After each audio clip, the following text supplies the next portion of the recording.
tous les amis, j'espère que vous allez bien. On se retrouve ce soir pour un tout nouveau live, une toute nouvelle vidéo. Beaucoup de choses à dire aujourd'hui. On va reprendre pas mal d'analyses techniques. Voilà, on va revenir un petit peu sur toutes les positions dont on a parlé dans la semaine. On va revenir aussi sur quelques petites actualités importantes qu'il y a eu aujourd'hui. Donc pas mal de choses à évoquer aujourd'hui. Juste avant de commencer, je vous rappelle que j'ai lancé le gros concours sur Instagram et sur Twitter, concours de Noël. Il y a une télé à gagner, une clé Ledger Nano X, il y a des cryptos, des séances de coaching et des accès premium Discord à gagner. Donc vraiment, je vous régale. Vous avez jusqu'au 19 décembre pour participer. Ça se passe sur Insta et Twitter. Vous avez tous les liens en bio et en description. Donc n'hésitez pas à aller participer. Je vous invite aussi à rejoindre le serveur Discord. Comme d'habitude, c'est là-bas que tout se passe. Et c'est parti, on va pouvoir commencer tout de suite. Une fin de semaine assez mouvementée sur le marché, comme vous l'avez vu. Hier soir en live, en direct, on a vu un Bitcoin faire une percée, une montée assez intéressante et assez inattendue. Et aujourd'hui, on voit que la montée d'hier a commencé d'ores et déjà à être retracée. Alors on reste dans un marché dans le vert, mais on voit que sur les 7 derniers jours, le marché a été un petit peu indécis. Un Bitcoin qui est resté dans le vert, mais du côté des altcoins, un marché très hétérogène avec des très belles performances de certains. Je pense à AXS, je pense à FTT, je pense à Uni ou encore à SCP et d'autres qui ont été beaucoup plus en difficulté. Je pense à Atom, je pense au Flow, je pense au Link ou encore au CAGET qui ont été beaucoup plus baissiers. Du côté de l'indice Fahrenheit, là par contre on est resté dans quelque chose de continuel en fait, dans une certaine continuité tout au long de la semaine et même par rapport à la semaine dernière, c'est-à-dire un indice qui est resté dans un niveau de peur modéré aux alentours des 26. Et du côté de l'indicateur Blockchain Whisper, même chose. On est resté dans un niveau d'équilibre à peu près parfait entre les longues et les shorts. Alors il y a des moments où ça s'écartait un petit peu, on voit qu'on était monté à 59,40, mais globalement on est resté là aussi sur une certaine continuité. Vous voyez aujourd'hui, là je viens de refresh, on est repassé sur du 50-50. Ça démontre quand même une certaine situation d'incertitude. Alors maintenant concrètement sur Bitcoin, à quoi il va falloir s'attendre ? Là, dans tous les cas, déjà, la première chose qu'il faut se dire, c'est qu'on va rentrer dans le week-end. Donc, un marché qui devrait être relativement calme. D'accord ? Maintenant, l'autre chose qu'il faut préciser, c'est qu'on est, du coup, hier soir, revenu tester le haut de notre range H4 sur lequel on a été rejeté. On a toujours cette divergence baissière sur le RSI avec un objectif de revenir prendre de la liquidité en direction des 16 500 puis vers les 16 000 $. Donc, on reste, pour moi, clairement dans un scénario baissier. Certains, hier soir, espéraient un run de Bitcoin en direction des 17 800. Pour moi, on n'a clairement pas les volumes nécessaires et la capacité de le faire. Et c'est ce qu'on verrait très facilement en regardant l'Open Interest sur Bitcoin qui, juste avec la bougie rouge de cet après-midi, a réussi à calmer tout le monde. Les spots se sont aussi repositionnés à la baisse et l'Open Interest est tout de suite descendu. Donc vraiment, on a eu juste un petit faux espoir qui a été de très courte durée, mais on reste totalement dans un scénario baissier. Alors, c'est vrai, je m'attendais à un retournement sur les 17 000 $, qui n'a pas eu lieu, il a eu lieu plus haut. Et d'ailleurs, c'est la raison pour laquelle j'avais fait volontairement exprès de mettre un stop loss plus large sur cette position, au cas où justement Bitcoin venait s'appuyer ici sur sa résistance des 17 400 $. Donc tout se passe à merveille pour le moment. On va attendre de repasser dans le vert, probablement au cours du week-end et la semaine prochaine. D'ailleurs, la semaine prochaine, on y reviendra dans le week-end, mais on va avoir une semaine très importante. Parce que autant cette semaine, on n'avait pas forcément de catalyseur sur les marchés financiers traditionnels. Quand je parle de catalyseur, ça va être d'événements ou de news macroéconomiques qui vont un petit peu impacter les marchés et potentiellement créer des mouvements de volatilité. Cette semaine, on n'en a pas eu. Il n'y a pas eu de catalyseur, donc les marchés se sont un petit peu laissés porter. On est resté un petit peu dans une situation d'incertitude, mais la semaine prochaine, ça ne sera pas la même. Okay ? La semaine prochaine, on risque de voir des gros mouvements sur le dollar, mais aussi sur Nasdaq et S&P 500 qui pourraient prendre une décision bien claire et emmener avec eux le Bitcoin. Donc ça, il va falloir rester attentif, mais vous inquiétez pas, j'y reviendrai un peu plus en détail dans le live de dimanche soir où on fera vraiment le point sur les horaires et les jours à surveiller lors de la semaine prochaine. Pour le moment, ce qu'on va faire aujourd'hui, d'abord je vais répondre à quelques-unes de vos questions, mais ça va être de se concentrer sur toutes les analyses, tous les setups, toutes les configurations et tous les trades qu'on a pu prendre dans la semaine et qui nous ont intéressés. Voir un petit peu où est-ce qu'on en est, qu'est-ce qu'on va pouvoir faire et est-ce qu'on reste dans nos positions ou pas. Juste avant ça, du coup, comme je disais, je vais répondre à quelques-unes de vos questions et on va pouvoir avancer très rapidement sur la suite. C'est quoi le site ? Je suis sur TradingView. Salut Damien. Ok, je vois qu'il n'y a pas trop de questions pour le moment. C'est pas grave, on va pouvoir avancer directement, du coup, comme je vous disais, sur les différents trades qu'on a pu prendre cette semaine. Alors, il y en a eu beaucoup, d'accord ? On a vraiment eu une semaine très intéressante. Et c'est vrai que ça fait du bien de retrouver un certain nombre d'opportunités sur le marché. On retrouve quand même pas mal de setup, pas mal de configurations qui sont, on va dire, faciles à trader. Alors, facile, pas forcément facile, mais on va pouvoir retrouver quand même des schémas qui vont nous permettre de se positionner. Alors, il y en a eu pas mal. Alors, je vais vous montrer ça si mon ordi décide de fonctionner. Il y a eu des positions qui ont été en début de semaine qui étaient plutôt baissières, qui ont été plutôt sur du short. Je pense par exemple au Dogecoin sur lesquels on a déjà pris des profits et les stop loss et au prix d'entrée. Ça a été aussi le cas sur le Link, sur ADA, toutes ces positions qui ont été baissières. Il y a eu aussi des positions en longue dans la semaine qui ont été un petit peu moins intéressantes. Je pense par exemple au DYDX. Mais globalement, on est quand même sur une très très belle semaine. On est allé chercher plein de profits super intéressants. Ça a été le cas ici sur le Zen. Ça a été le cas aussi sur APT, sur le CHR. Bref, sur plein de positions. Maintenant, je vais refaire le point quand même avec vous sur les positions que je vous ai envoyées dernièrement. Donc sur la deuxième partie de la semaine où on a eu pas mal de positions aussi.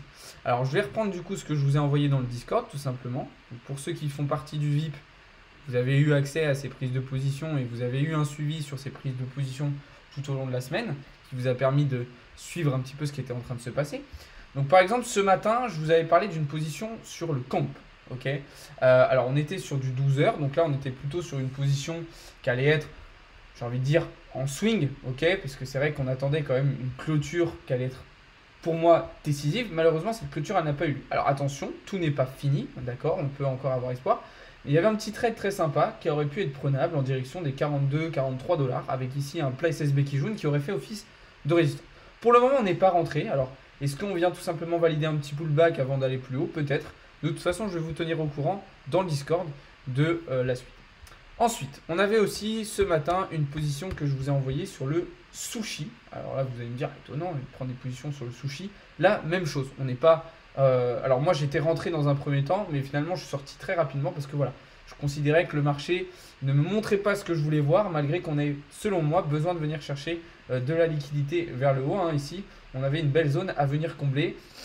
Je suis assez peu confiant et je m'attends à un week-end plutôt baissier, donc j'ai préféré ne pas me positionner.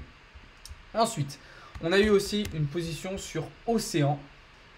Alors là, moi, du coup, je suis rentré en market. Je m'attendais à ce qu'on vienne s'appuyer sur la résistance ici que vous voyez en bleu. Malheureusement, ce n'a pas été le cas. Du coup, ce que j'ai fait, c'est que je suis rentré directement en market avec le même objectif. Du coup, c'est vrai que ça me fait un RR un petit peu moins intéressant, mais une position qui est tout de même prenable. Donc là, vous voyez, c'est les positions de ce matin. Donc, on n'est pas forcément encore rentré sur toutes les positions. Même chose, ici sur AVAX. Vous voyez, on n'est pas venu chercher le prix d'entrée. On n'est pas venu dans la zone de liquidité. Donc, même chose, nous ne sommes pas encore rentrés sur le trade. On va attendre un petit peu, mais si jamais ça met trop de temps à venir chercher les prix d'entrée, dans ce cas-là, on ne rentrera pas. Ça sert à rien de prendre trop de risques, de s'exposer, ça serait un petit peu trop dangereux. Par contre, du coup, sur la journée de jeudi, là par contre, il y a eu des positions vraiment très très intéressantes. Je pense notamment au FET, où on avait identifié une figure en Power of Three. Donc là, très très intéressant, ça s'est déroulé à merveille, avec une belle zone d'expansion. Alors, on n'est pas venu encore chercher toutes les targets qu'on s'était fixées, mais presque, puisque moi j'avais mis 2 TP, un premier à 0, juste en dessous les 0,10 et un deuxième à 0,1248. Donc là, vous voyez qu'on est venu faire un top à 0,13. Donc déjà 2 TP touchés sur 3. C'est pas mal du tout. Mais vraiment une très très belle performance du fait. On a eu aussi une position sur ENS. Qui est juste ici. Donc là, malheureusement, sur ce trade, on n'est pas rentré. Vous voyez qu'on attendait une cassure ici de cette résistance. Elle n'a pas eu lieu. On voit qu'on avait tenté quelques fois de passer en dessous. Mais à aucun moment, on a eu vraiment une bougie qui est venue clôturer sous ce support. Pardon, j'ai parlé de résistance juste avant, mais je voulais dire support. Donc là, même chose, on n'est pas rentré sur le trade. Pour le moment, je le garde de côté parce que c'est vrai que voilà, si on vient s'appuyer, si on vient casser, il y aura toujours une belle prise de position à faire. Qu'est-ce que je vous avais partagé encore d'autre? Il y avait aussi sur Uni. Alors vous étiez nombreux à me demander qu'est-ce qu'on fait sur Uni, parce que c'est vrai qu'on n'était pas venu s'appuyer aussi bas, donc finalement on était rentré de cette manière en market. Donc un trade qui démarre très très bien. Et puis après, il faudra potentiellement s'attendre à un retest en fait de ce support pour potentiellement ensuite aller chercher de la liquidité plus haut. Donc là pour le moment, on est dans notre première position. Vous pouvez déjà prendre des profits et remonter votre stop loss au prix d'entrée si vous voulez.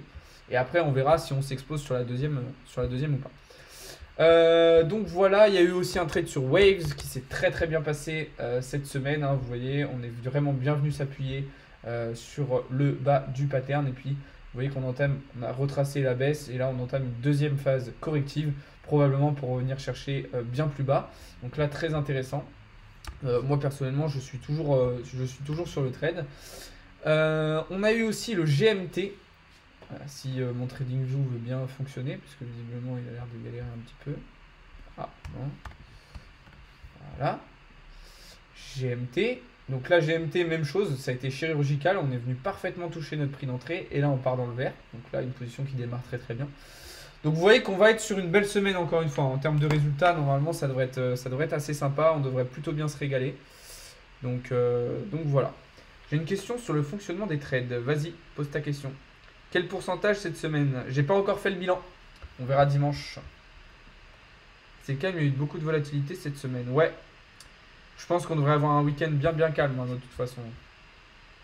À mon avis, ça devrait être plutôt tranquille. Salut Dadou. Donc voilà. Bon, je vois qu'on est vraiment pas nombreux sur le live ce soir. Il n'y a vraiment pas grand monde.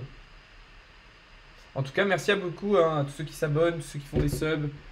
Merci à ceux qui rejoignent le serveur Discord. Je vous invite aussi à aller participer au concours sur Insta et Twitter. Il y a des très beaux cadeaux à gagner. Il y a une télé, une clé Ledger Nano X. Il y a des cryptos à gagner, des séances de coaching, des accès premium Discord. Donc voilà.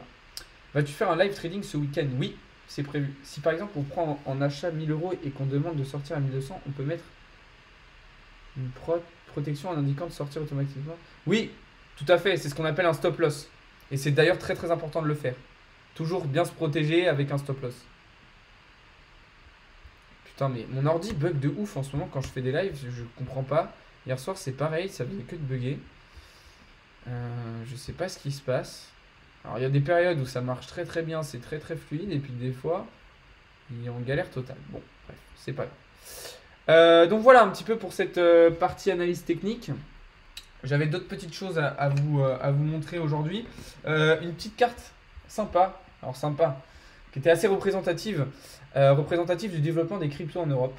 On voit qu'on est quand même totalement à la ramasse, hein. L'Ukraine est en tête avec un pourcentage intéressant, mais en fait ce pourcentage est faussé à cause de la guerre, c'est-à-dire qu'ils ont été obligés d'utiliser beaucoup les crypto-monnaies à cause des dons et aussi à cause des fermetures de banques.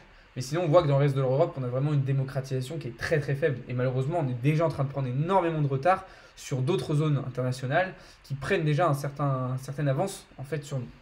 Donc ça c'est assez problématique. Malheureusement, ça semble pas être dans la bonne voie, on semble plutôt vouloir être très restrictif. Et malheureusement, probablement que dans 10 ans, on sera là en train de se plaindre, en train de dire oui, c'est toujours les États-Unis qui ont de l'avance, qui commandent. Bah ouais, mais c'est maintenant qu'il fallait prendre le train. Sinon, je voulais revenir aussi sur les Proof of Reserve en ce moment, du coup, qui sont publiés. Donc, on a eu Binance, on a eu Coinbase, on a eu un peu plein de gros exchanges qui ont publié leurs résultats. Là, on a eu Crypto.com. Qui vient de publier sa Proof of Reserve. Donc on a des ratios de réserve qui sont plutôt intéressants. Voilà, ça montre quand même une certaine solidité, rien de très inquiétant pour Crypto.com. Je m'attendais à ce qu'ils aient de leur CRO, de leur propre token. C'est pas le cas. Ou en tout cas en très faible quantité. Donc voilà. Sinon, il y a eu d'autres révélations autour de FTX. Ça continue, hein, vous le savez. Donc SBF qui a appelé à témoigner devant la justice américaine, devant les institutions responsables des banques américaines. SBF est entré sur Twitter, là, ils sont en train de se disputer avec CZ, donc le patron de Binance, qui l'accuse d'être un menteur, etc.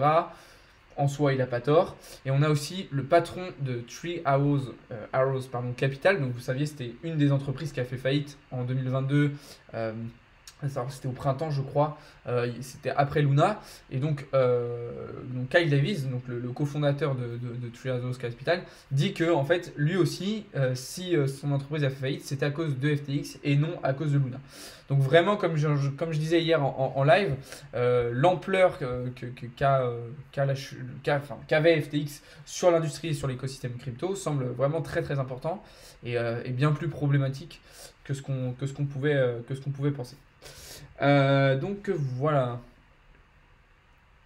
Dans ce cas, on est sûr de toujours avoir des gains, soit rien, mais aucune perte. Bah si, parce que si ton trade part dans le mauvais sens dès le début, bah tu auras quand même un petit peu de perte.